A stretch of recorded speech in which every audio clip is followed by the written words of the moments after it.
دنیا کی خالی ایئرپورٹ سے لے کر جس کو چاول کی ذخیرے کے لیے استعمال کیا جاتا تھا، امیزون میں موجود ایک خالی اور ایک لاوار اسٹیڈیم تک، یہ ہے دنیا کے سب سے بیکار یعنی یوزلیس میگا پروجیکٹس۔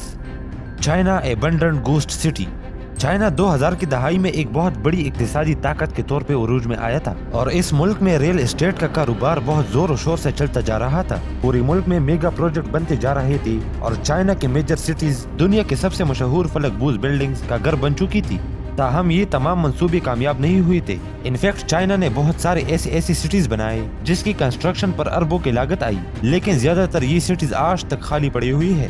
ژیانگ یون انٹرنیشنل پروجیکٹ، جو کہ 1800 ایکڑ پہ محیط تھی، $3 بلین کی لاگت سے تیار کیا گیا یہ منصوبہ 2 حصوں پہ مشتمل تھا: ریزیڈینشیل کمیونٹی کے لیے اپارٹمنٹس اور تھیم پارکس، اور ایک چھوٹا تجارتی مرکز جس میں شاپنگ کمپلیکس اور فلک بوز عمارتیں ہیں۔ لیکن سوال یہ ہے کہ آخر اتنا بڑا میگا پروجیکٹ کیسے لاوارث پڑا ہوا ہے اور یہاں لوگ کیوں نہیں رہنا چاہتے؟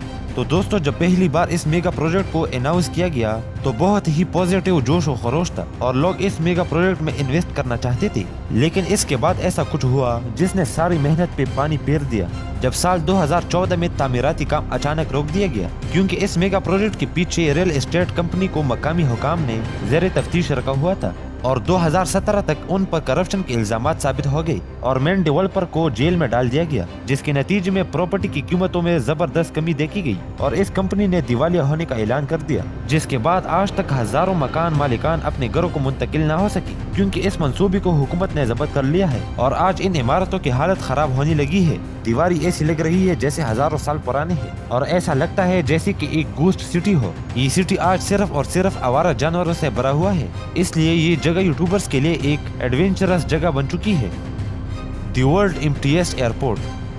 سال 2009 میں جب سری لنکا نے اپنی مہلک خانہ جنگی کا خاتمہ کیا تو ان کے پریزیڈنٹ مہندا راجاپکسا نے فوری طور پر ملک کو معاشی طور پہ آگے بڑھانے کا منصوبہ بنایا۔ اس وقت کولمبو ملک کا واحد سب سے بڑا شہر تھا جس میں ایک انٹرنیشنل ایئرپورٹ موجود تھا۔ تاہم اس فیصلے کی وجہ سے یہ سب کچھ بدلنے والا تھا کیونکہ راجاپکسا نے سری لنکا میں ہمبنٹوٹا کے علاقے میں ایک اور تجارتی مرکز کا تصور کیا جو سابق دارالحکومت سے 250 کلومیٹر دور واقع ہے۔ یہ خطہ پہلے ہی بڑے پیمانے پر کنسٹرکشن کا سامنا کر رہا تھا اور چائنا کی مدد سے وہاں ایک نئی بندرگاہ حال ہی میں تعمیر کی گئی تھی۔ پریزیڈنٹ کا اگلا بڑا منصوبہ سری لنکا میں دوسرا بڑا انٹرنیشنل ایئرپورٹ ہمبنٹوٹا سٹی کے بالکل باہر واقع ایک چھوٹے قصبے مٹالا میں تعمیر کرنا تھا۔ اس وقت ایک سرکاری ایجنسی نے ایک رپورٹ پیش کی تھی جہاں مٹالا میں دوسرے انٹرنیشنل ایئرپورٹ کی تعمیر کے خلاف مشورہ دیا گیا تھا۔ رپورٹ میں یہ نتیجہ اخذ کیا گیا تھا کہ یہ رقم مٹالا ایئرپورٹ کے بجائے کولمبو کی انٹرنیشنل ایئرپورٹ کی توسیع پر خرچ کیا جائے۔ تاہم حکومت نے اس رپورٹ کو نظر انداز کر دیا اور پھر بھی منصوبہ بندی کے ساتھ چلے گئی اور مٹالا ایئرپورٹ پر سال 2009 کو کنسٹرکشن کا آغاز ہوا اور اس ایئرپورٹ کو صرف اور صرف 3 سالوں میں ہی مکمل کر دیا گیا، جس کا نام پریزیڈنٹ کے نام پر ہی رکھ دیا گیا اور اس کا نیا نام تھا مٹالا راجاپکسا انٹرنیشنل ایئرپورٹ۔ سال 2013 میں باضابطہ طور پر اس ایئرپورٹ میں فلائٹ آپریشن شروع کی گئی۔ اس پروجیکٹ پر کل لاگت $210 ملین آئی تھی، جس میں سے $190 ملین چائنا نے قرضہ دیا تھا۔ راجاپکسا انٹرنیشنل ایئرپورٹ کسی بھی معیار سے ایک جدید ایئرپورٹ تھا۔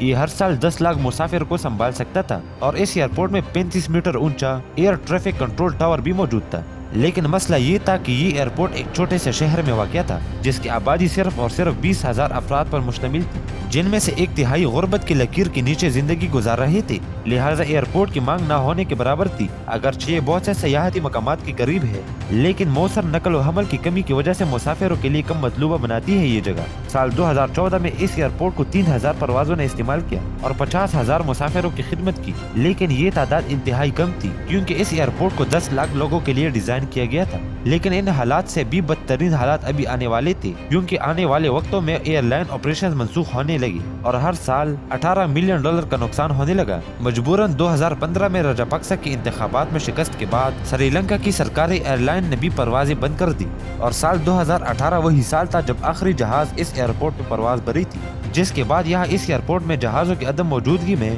جانوروں نے ڈیرے جما لی اور اس ایئرپورٹ کو چاولوں کی ذخیرے کے لیے استعمال کیا جانے لگا۔ ناقدین کا دعویٰ ہے کہ یہ پروجیکٹ پہلے سے ہی ناکام دکھائی دے رہا تھا اور اس ایئرپورٹ کو اس لیے بنایا گیا تھا کیونکہ ہمبنٹوٹا سابق صدر راجاپکسا کا آبائی علاقہ تھا۔